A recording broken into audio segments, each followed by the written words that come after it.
Malacca జలసంధి ప్రాంతాల్లో తీవ్ర వాయుగుండం కొనసాగుతుందని విపత్తుల నిర్వహణ సంస్థ తెలిపింది. పశ్చిమ వాయువ్య దిశగా నెమ్మదిగా కదులుతూ తుఫాన్గా బలపడే అవకాశం ఉందని వెల్లడించింది. నైరుతి బంగాళాఖాతంలో మరో అల్పపీడనం సెన్యార్ తుఫాన్గా రూపాంతరం చెందడంతో భారత వాతావరణ శాఖ హెచ్చరికలు జారీ చేసింది. దక్షిణ శ్రీలంక హిందూ మహాసముద్రం మీదుగా అల్పపీడనం కొనసాగుతుందని తెలిపింది. ఇది రాబోయే 12 గంటల్లో ఉత్తర వాయువ్య దిశగా కదులుతూ తీవ్ర అల్పపీడనంగా మారే అవకాశం ఉంది.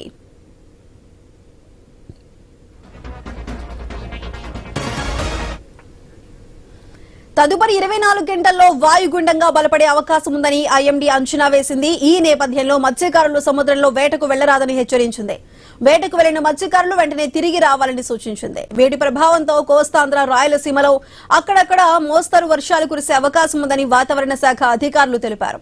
రైతులు అప్రమత్తమై వ్యవసాయ పనుల్లో తగిన జాగ్రత్తలు తీసుకోవాలని సూచించారు. దీనికి సంబంధించిన పూర్తి సమాచారాన్ని మా ప్రతినిధి రాజు అందిస్తారు.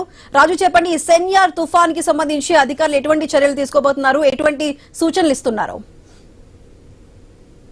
ప్రస్తుతం అండమాన్ నికోబార్ దీవుల సమీపంలో ఉన్నటువంటి ఆ మలక్కా జలసంధిలో ఉన్నటువంటి అల్పపీడనం కూడా వాయుగుండంగా మారి అది పశ్చిమ వాయువ్య దిశగా అయితే కదులుతుందని చెప్పి ఐఎండీ అధికారులు తెలియజేస్తున్న పరిస్థితి. దీని ప్రభావంతో వచ్చే 24 గంటల్లో కూడా వర్షాలు పడే అవకాశాలు ఉన్నాయని కూడా తెలుస్తుంది.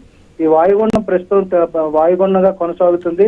మరొక 24 గంటల్లో తీవ్ర వాయుగుండంగా మారే అవకాశాలు ఉన్నాయని కూడా అంచనా వేస్తున్న నేపథ్యంలో ఇది మరొక 24 గంటల తర్వాత తీవ్ర వాయుగుండంగా మారిన తర్వాత ఎటువైపు దాని దిశ పయనిస్తుంది అనేది అయితే ఒక అంచనా వస్తుందని చెప్పి అధికారులు తెలియజేస్తున్న నేపథ్యంలోనే మరోవైపు ఎందుకైనా అంటే ముందస్తు చర్యల్లో భాగంగా కూడా ఏపీకి వర్షాలు పడే అవకాశాలు ఉన్నట్టుగా ముందు హెచ్చరికలు జారీ చేస్తున్న పరిస్థితి అయితే కనిపిస్తుంది. మరోవైపు చూసుకుంటే ఇటు శ్రీలంక సమీపంలో ఉన్నటువంటి నైరుతి బంగాళాఖాతంలో కూడా మరో అల్పపీడనం అది మరొక 24 గంటల్లో వాయుగుండంగా మారే అవకాశాలు కూడా ఉన్నట్టుగా తెలుస్తున్న నేపథ్యంలో ఈ 2 వాయుగుండాలు కూడా చురుకుగా కదులుతున్న నేపథ్యంలో మరొక 48 గంటల్లో ఏపీకి వర్షాలు పడే అవకాశాలు ఉన్నట్టయితే ఇప్పటికే ఐఎండీ హెచ్చరికలు జారీ చేసింది. దీనికి సంబంధించి ఒకవేళ ఇది తుఫానుగా మారితే ఎలాంటి చర్యలు తీసుకోవాలి, ఎలాంటి దీని పరిస్థితి ఏ విధంగా ఉండబోతుంది అనేది కూడా రాష్ట్ర ప్రభుత్వానికి అయితే ఇప్పటికే సూచనలు ఇస్తూ ముందస్తు చర్యలు తీసుకోవాలని చెప్పి కూడా చెప్పడం జరిగింది.